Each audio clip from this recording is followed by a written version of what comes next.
Item ಯಾವುದೇ ಇರಲಿ try ಮಾಡಿ ಆಚಿ ಚಿಕನ್ ಮಸಾಲಾ. ಆಚಿ ಚಿಕನ್ ಮಸಾಲಾ. ಎಸ್ ಮತ್ತೊಬ್ಬರು ಕರೆ ಮಾಡಿದ್ದಾರೆ, ಶಿವಲಿಂಗಯ್ಯ ಅಂತೇಳಿ. ಹಲೋ ನಮಸ್ತೆ ಸರ್. ಸರ್ ನಮಸ್ಕಾರ, ಎಲ್ಲಿಂದ ಕರೆ ಮಾಡಿದ್ದೀರಿ? ಸರ್ ಮಂಡ್ಯ ಜಿಲ್ಲೆ ಆಲ್ಕೆರೆ. ಹೇಗೆ ಅಲ್ಲಿಂದ ಜನ ಪ್ಯಾನಿಕ್ ಆಗಿದ್ದಾರಾ ಮೋದಿಯವರ ಹೇಳಿಕೆಯಿಂದಾಗಿ? ಹೇಗೆ ನಾರ್ಮಲ್ ಇದೆಯಾ? ಇದೆ ಸರ್ ಇದೆ ಜನಕ್ಕೆ. ಹೇಳಿ ಹೇಳಿ.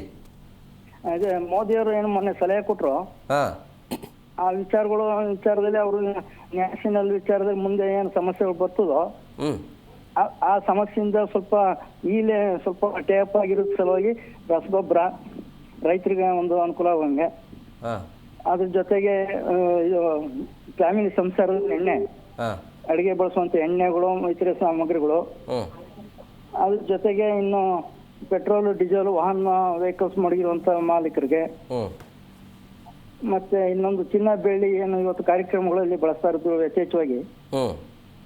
ಇನ್ನು ಮುಂದೆ ಇವೆಲ್ಲನೂ ಸ್ವಲ್ಪ ನೀವು ಈ ಹಿಂದೆ ಸ್ವಲ್ಪ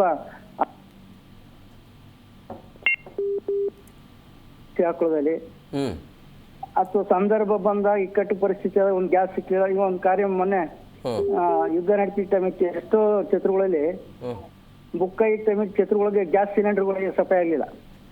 ಅದು ಇನ್ನೂ ಕಷ್ಟ ಆಗತ್ತೆ ಅಂತ ಮೋದಿ ಹೇಳ್ತಾ ಇರೋದು. ಅದನ್ನ ಈಗ ಮಿತವಾಗಿ ಬಳಸಬೇಕು. ಈಗ ಏನ್ ಹೇಳ್ತಿದ್ರಲ್ಲ, ಏನೇನು ಸಮಸ್ಯೆ ಆಗಿದೆಯಲ್ಲ ಅದು ಮತ್ತೆ ಕಂಟಿನ್ಯೂ ಆಗತ್ತೆ ಅಂತ. ಈಗ ರೈತರು ಆಗಿರಬಹುದು ಅಥವಾ ಇಡೀ ದೇಶದ ಜನ ಏನೆಲ್ಲ ಸಮಸ್ಯೆನ ಎದುರಿಸ್ತಿದಾರಲ್ಲ ಅದು ಕಂಟಿನ್ಯೂ ಆಗತ್ತೆ ಅನ್ನೋದು ಮೋದಿಯ ಸಲಹೆ. ಹೌದು ಸರ್. ಈಗ ಅವ್ರಿಗೆ ಇಂಟರ್ನ್ಯಾಷನಲ್ ಒಂದು ಇದು ಇರ್ತದೆ, ಏನ್ ಹೇಳಿ. ನಿಮ್ಗೆ ಏನನ್ಸುತ್ತೆ ಮೋದಿ ಯಾಕೆ ಹೇಳಿರ್ಬೋದು ಅಂತ ಅನ್ಸುತ್ತೆ? ಈಗ ನಮ್ಮ ದೇಶದಲ್ಲಿ ಯಾವುದೇ ಯುದ್ಧ ಆಗ್ತಾ ಇಲ್ಲ, ಯಾವುದೇ ಬೇರೆ ರೀತಿಯ ಸಮಸ್ಯೆ ಇಲ್ಲ. ಸಾವಿರಾರು ಕಿಲೋಮೀಟರ್ ದೂರದಲ್ಲಿ ಯುದ್ಧ ನಡೀತಾ ಇದ್ರು ಕೂಡ ಅದರ ಬಿಸಿ ನಮಗೆ ನೇರವಾಗಿ ತಡ್ತಾ ಇದೆ.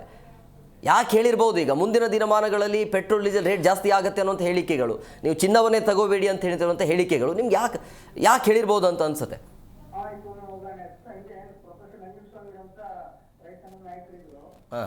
ಅವ್ರು WTO ಅನ್ನೋದು ಒಂದು ವಿಶ್ವ ವಾಣಿಜ್ಯ ವ್ಯವಹಾರಗಳು ಏನಿರ್ತದೋ ಅದ್ರ ಬಗ್ಗೆ ಅವ್ರ ಹಿಂದೆ ಒಂದು ಈ ಎಚ್ಚರಿಕೆಗಳು ಕೊಡ್ತಾ ಇದ್ರು. ನಾವೇನು ಪರಕೀಯ ದೇಶಗಳ ಮೇಲೆ ಅವಲಂಬಿಸಿ ನಾವು ಕೆಲವು ಉತ್ಪನ್ನಗಳನ್ನ ನಾವು ಅಡಿಟ್ ಆಗ್ಬಿಡ್ತೀವೋ,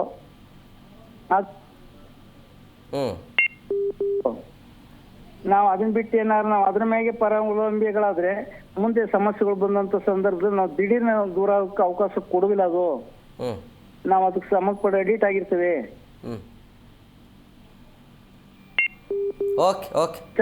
ಸೆವೆನ್ ಸೆನ್ಸ್ ಅಂತ ಒಂದು ಇದು ಅಂದ್ರೆ ಅವರ ದೂರದೃಷ್ಟಿ ಯೋಜನೆಗಳು ಅದು ಎಲ್ಲರೂ ಸಿಗುದಿಲ್ಲ ಸರ್. ಮೋದಿ ಅವರ ಹೇಳಿಕೆ ಸರಿ ಇದೆ ಅಂತ ಹೇಳ್ತಾ ಇದ್ರಿ? ಹಾ ಸರ್, ಮೋದಿ ಅವರು ಒಂದು ವೆಲ್ ಅಂಡ್ ಗುಡ್. ಅವರು ಅಂದ್ರೆ ಈ ದೂರದೃಷ್ಟಿ ಇಟ್ಕೊಂಡು ದೇಶದ ವಿಚಾರದಲ್ಲಿ ಸಮಸ್ಯೆಗಳು ಸಿಗಾಕೋಕ್ ಮೊದಲು ನಮ್ಮ ದೇಶದ ಜನತೆ ಗೊಬ್ಬರ ಸಿಗಲ್ಲ ಅಂತ ಹೇಳ್ತಿದಾರಲ್ಲ, ರೈತರಿಗೆ ಗೊಬ್ಬರ ಬರೋದಿಲ್ಲ ಅಂತ. ಅದೇ ಈಗ ಅದು ಪೊಟಾಸ್ ಅಂಶ ಸರ್. ಪೊಟಾಸು ಹೊರದೇಶದಿಂದ ಬರುವಂತ ವಸ್ತು, ಅದು ಆಮದು ಮಾಡ್ಕೊಳ್ಳುವಂತ ಒಂದು ವಸ್ತು. ಈಗ ಆಲ್ರೆಡಿ ಏನು ಮಳೆಗಾಲ ಜೂನ್ ಜುಲೈ ಆಗಸ್ಟ್ ಸೆಪ್ಟೆಂಬರ್ಗಳಲ್ಲಿ ಮಳೆಗಾಲ ಪ್ರಾರಂಭ ಆಗ್ತದೋ ಅವು ಡ್ರೈ ಲ್ಯಾಂಡ್ ವೆಟ್ ಲ್ಯಾಂಡ್ ಎರಡರಲ್ಲೂ. ಎಸ್, ಓಕೆ ಓಕೆ, ಸರಿ, ಥ್ಯಾಂಕ್ ಯು ಸರ್. ಎಸ್, ಮತ್ತೊಬ್ರು ಕಾಲರ್ಸ್ ಇದ್ದಾರೆ, ಸುರೇಶ್ ಅಂತೇಳಿ. ಸುರೇಶ್ ಅವರೇ ನಮಸ್ಕಾರ.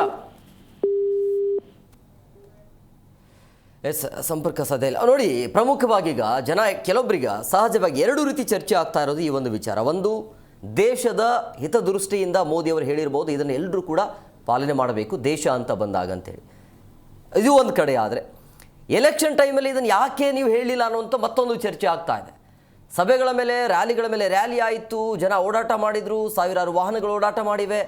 ಎಲ್ಲ ಮುಗ್ದಾದ ನಂತರ ಎಲ್ಲ ರಿಸಲ್ಟ್ ಬಂದಾಯಿತು, ಗೆದ್ದಾಯಿತು. ಈಗ ನೀವು ಯಾಕೆ ಹೇಳ್ತಾ ಇದ್ದೀರಿ ಅದನ್ನು? ಜನರ ಮೇಲೆ ಗೂಬೆ ಕುರಿಸುವಂಥ ಕೆಲಸವನ್ನು ಯಾಕೆ ಮಾಡ್ತಾ ಇದ್ದೀರಿ ಅಂತೇಳಿ. ದೇಶದ ಪ್ರಧಾನಿ ಈ ರೀತಿಯಾಗಿ ಹೇಳ್ತಿದ್ದಾರೆ ಅಂದರೆ ಪ್ರತಿಯೊಬ್ಬರು ಕೂಡ ಅದನ್ನು ಪಾಲನೆ ಮಾಡಲೇಬೇಕಾಗತ್ತೆ. ಶಾಲೆಗಳಲ್ಲೂ ಕೂಡ ಈಗ ಆನ್ಲೈನ್ ಆಗಬೇಕು ಅನ್ನೋದು,